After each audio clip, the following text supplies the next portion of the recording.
pagiging mayor ko, dinibdib ko yan. Wala akong agenda.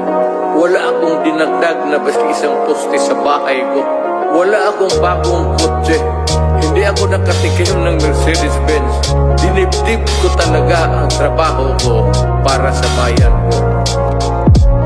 Nung siya pa ang nakaupo, ramdam natin ang kaligtasan. Pagkat dahil sa kanya, ang krimen ay nabawasan. Mga adik inorasan at sila ay pinasuko. Sa bayan kong Pinas, siya ang tunay na may puso. Ngunit ngayong tapos na ang kanyang panunungkulan. Kung tratuhin ng gobyerno parang salot sa lipunan. Siya'y pinagkaisahan ng mga nakaupo. Sa laban mo kasama kaming mga taga Cotabato. Ganito ba talaga ang batas sa Pilipinas? Sino pa yung nasa tama ay siya pa ang nakaposa? Puti pa yung mga adik, meron kayong malasakit. Paano naman yung ginahas at pinatay ng adik? Sa guna niya nakasambi ang pagkamalapad silak. Mimbaso bang imatay, no tagaw ang makagilak. Araw-araw may patayan na tila babaligsahan. At ang mga mahihirap ay lalo pang nahirapan. Duterte pa rin kahit na ano man ang mangyari. Duterte ang pinakamagaling na presidente. Sa laban mo Duterte, kakampi mo ang marami. Noon hanggang ngayon Duterte pa rin kami.